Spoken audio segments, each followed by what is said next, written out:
What the flip is phase? Hello everyone, it's blog time, and today I'm talking about phase. And phase with respect to audio waveforms.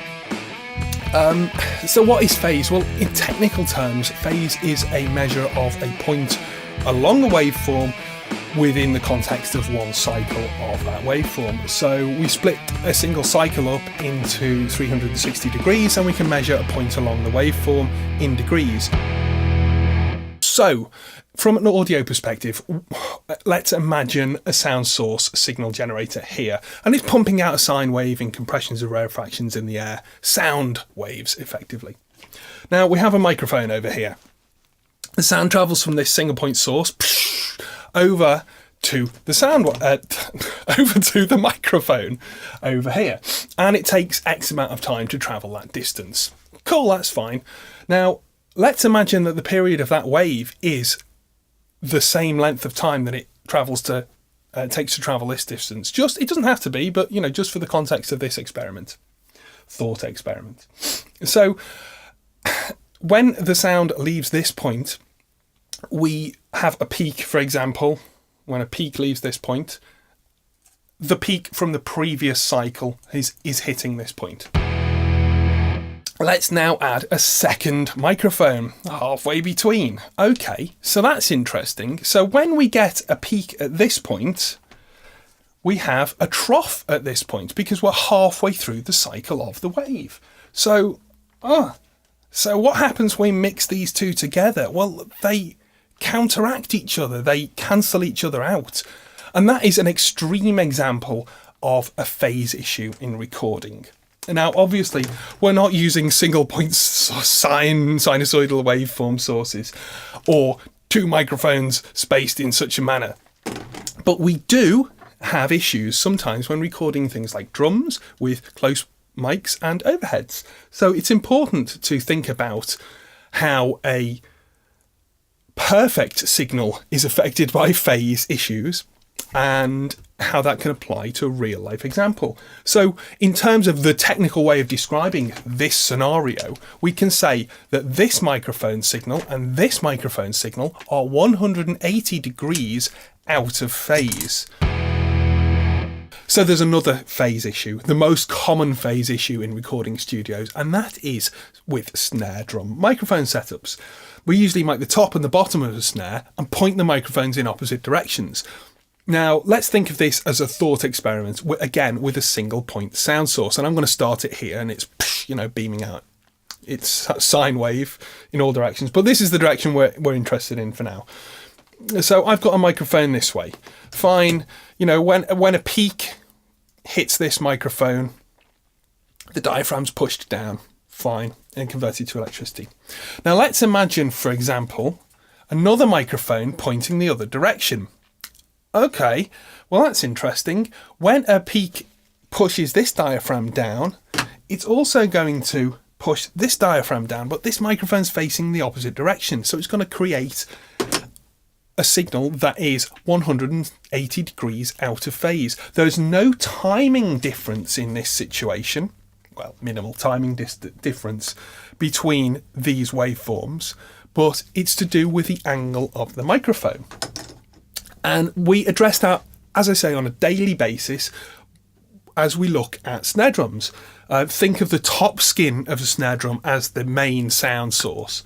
It starts to make sense. Well, we've got one mic pointing up and we've got one mic pointing down. We need to flip the phase of one of them, potentially, because they are different distances usually from the skin, which is our single point source.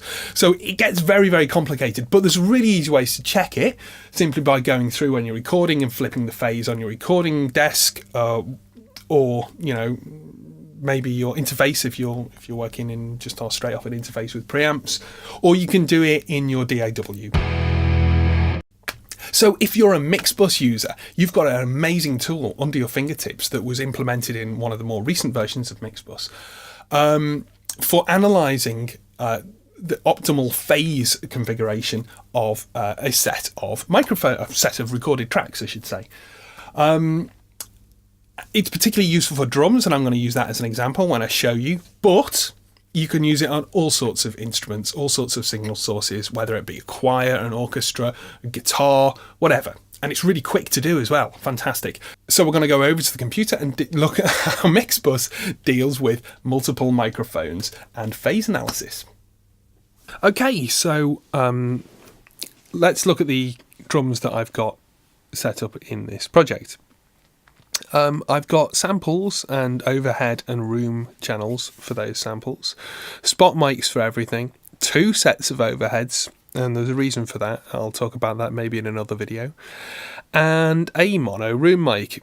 So there's a lot of tracks there, and if I were to try inversing the phase on each one of those, it might take a while, even with the fantastic phase flip buttons that are available in the mix window of Mixbus on every channel. You don't get that in every DAW. In fact, a lot of DAWs, you'll have to add a plugin to flip phase, or do it as an offline edit on the actual region. So if I bring us in to a section of playing here, we can have a little listen to what the drums sound like in a sort of a rough mixed state, as it were.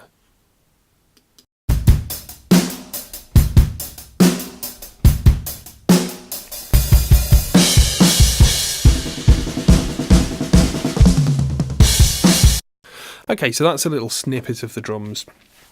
Now, if I know that the phase relationships on these are actually pretty much right, because I made sure of that recording. Between the overheads particularly, we want to make sure that the kick and the snare are hitting the overheads at the same time. However, the spot mics and the overheads may not be correct in relation to each other. So all I do in Mixbus is simply select an area, and I want to make sure that that area includes some toms, because otherwise we won't be checking the phase alignment of the toms. I simply right click and go optimize polarity. And because of the screen capture software, this is running slightly slower than normal, but it's analysing with 6 different methods the relationship between the phase of all of these tracks. We've got a non-normalised method, peak normalised and RMS normalised, and then low emphasis versions of each of those. And a chart will come up very shortly with the computer's results as to what it thinks will give us the loudest signal. Now, the loudest signal doesn't necessarily mean the best, but if we look closely here, we actually see that it's come up with the same results for each method, which is good. And 1.86 decibels of approximate gain if I apply these phase flips. So what does that mean? Well, that means that perhaps I've lost 1.6 decibels RMS due to phase-related cancellation. This little chart does more than just tell us which phase to flip. If we go into the mixer window, we can see, as we flick through the different options, all of these ones are the same, so they won't make any difference, but flick between these, we can see that Mixbus is applying the phase flip. We can actually listen to that in real time. And I'll start from the start of the track and flick through and in between those 2 options, and you can see, have a listen and hear if you can hear a difference. Particularly pay a close attention to the low end of the recording, the bass drum and the clarity of that. Here's the original and phase flipped.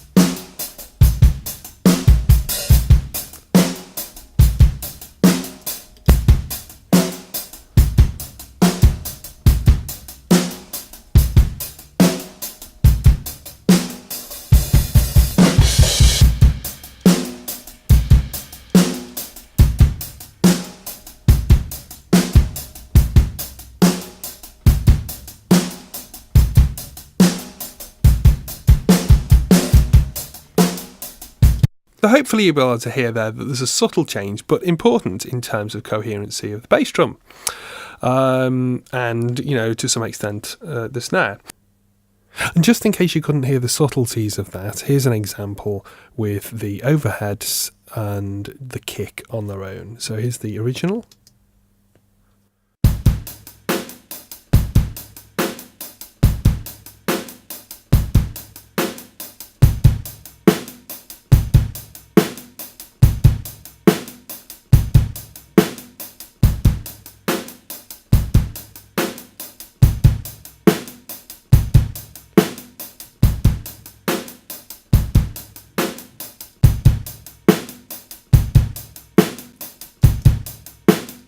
Now, if this recording had been made with a little less accuracy, we might have phase issues between the overheads, and they're less easy to fix.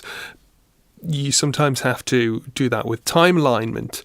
But my recording methods for using overheads, generally I measure the distance between the bass drum and the snare and each overhead and make sure that the sound is hitting the overheads exactly the same time, so there's no kind of pull to the left or right, and everything is phase coherent between the overheads and the spot mics. So that's how Mixbus handles phase and phase flipping and polarity optimization automation that can give you a step up on the way to knowing which way to flip phase on each channel, something which would be practically impossible to do as you start to approach higher track counts. So, if you want to get a demo of Mixbus, you can do that from Harrison Console's website. I think that's harrisonconsoles.com. Actually, the full workstation is less expensive than certain phase analysis plugins in themselves, so it's a good option. If you just want to use it for the phase, it's absolutely worth it. Just for checking phase, and then you could take that back into your other workstation. But whatever workstation you choose to use, go away, have a little play, see what you can do with phase, and I'll see you next time. Happy recording.